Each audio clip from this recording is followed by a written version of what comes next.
Casti Connubii, Old School Thoughts on Marriage, an encyclical written by Pope Pius XI. Children are the first blessing of marriage, as we are called to increase, multiply, and care for the earth. Today, overpopulation has become a major concern. The Church does not disregard this issue, but says we must procreate, while making sure the earth can sustain us and our needs and the needs of the future generations. We must do what we can to prevent harm on the earth.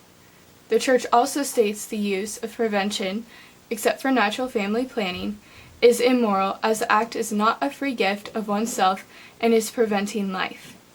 Couples should wait to have kids until they are ready and able to provide for the family's future needs, as each child deserves to grow up in a stable, loving family. Together, these efforts will help combat overpopulation. Both spouses have equal rights and obligations, but for accommodation and the better of the family, they take on different roles. It makes sense to base these roles on how each spouse can best serve the family. In big decisions, women represents the heart and man represents the head. This does not mean the man rules the home and makes the decisions, but that he presents the logical side to a situation while the woman presents the emotional side, so that one does not overrule the other. Each solution is a factor, and this will allow the best decision to be made.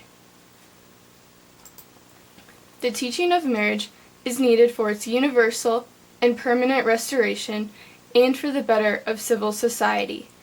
A strong society begins with strong families, as family is the foundation of society.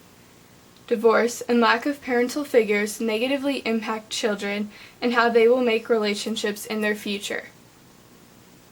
Those who are rich are to provide for those who lack the necessities of life. Families will help other families and together will work for the better of the common good. However, this is to help those who lack the resources, ability, or means to provide for themselves, not to create dependency on those who will not work towards the better of their own lives. Those who will work for a better life should be given the opportunity for them to do so.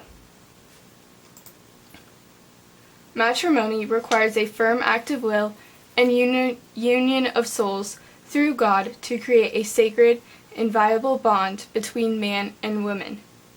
Entering and ending marriage has lost its impact in society because of the rising number of occurrences, as children grow up in broken families.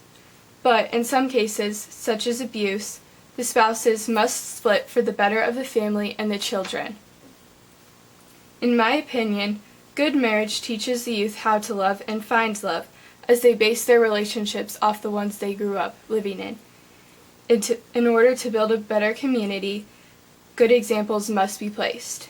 The decisions made in youth and teen years will affect their marriages, and this is why following the Church's view on chastity, modesty, and family life is so crucial to better the generations and the future society.